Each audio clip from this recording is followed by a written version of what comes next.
for 5 minutes. Okay, well, thank you to our ranking member, our chairwoman, and I want to thank our witnesses for also for being here today. Thank you all for joining us.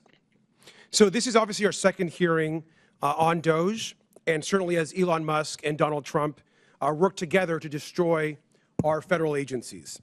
Now, a lot has happened in just the last few weeks since DOGE has been off rating the federal agencies that we care so much about.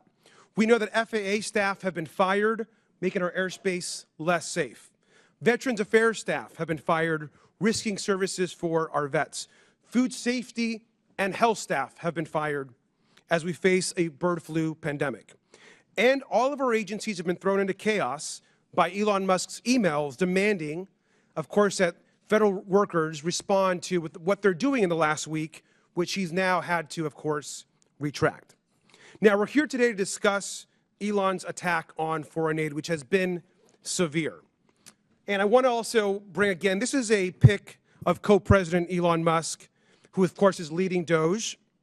And I brought this pic, of course, to our last hearing. And I know some folks were upset by it.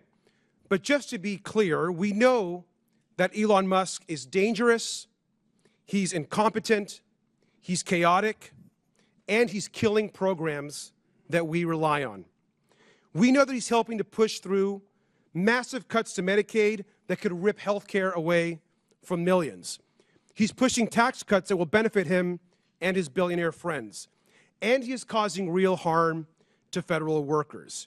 Now, some of Mr. Musk's most damaging actions have actually been towards USAID, which we're discussing today. Over 14,000 adults and 1,500 infants have now been estimated to have possibly died because of the Trump administration's attack on AIDS treatment programs that are actually ongoing, as we know. They're hurting real people and damaging our national security. Now, if you look at this chart, and you look at all spending in the government, and you want to look at foreign aid, of course, of which USAID is a part of, it's less than 1% of our total budget. USAID spends around $40 billion per year. Around $40 billion per year of this entire federal budget. Meanwhile, other parts of the budget, including, for example, the Defense Department, spend almost 16% of all federal spending in fiscal year 2025. In fact, about half of other discretionary spending in this chart. Now, the Department of Defense is the only agency to never pass an audit. USAID actually passes audits all the time. And yet we're attacking the one agency that actually is able to pass an audit while we leave untouched the agency, of course, that can't even pass an audit. Last year, the Department of Defense failed to account for 63% of its assets. Trillions of dollars worth of equipment haven't been properly documented. And it's not just their failure to pass an audit. I want to just quickly ask about some key programs that are over budget and behind schedule. This, of course, we know here is the F-35 fighter jet, which will cost us $2 trillion over the course of its life cycle. These planes are often delivered late. They often cannot fly. And right now, we know that the F-35 is $183 billion over budget. Mr. Unger, which is more, the $183 billion cost overrun of the F-35 or the entire USAID budget? The former that you mentioned, sir.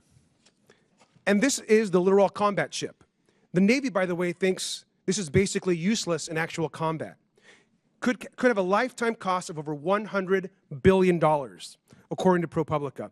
Mr. Unger, that's also way more than the entire USAID budget. Is that right? Yes, way more.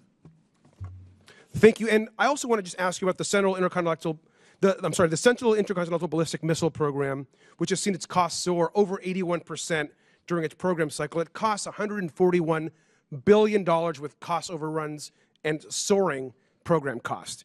Mr. Unger, you know what I'm going to ask you, but is $141 billion more than the entire USAID budget? Absolutely. Mr. Unger, Elon Musk and his companies have received about almost $40 billion in government contracts, loans, subsidies, and tax credits.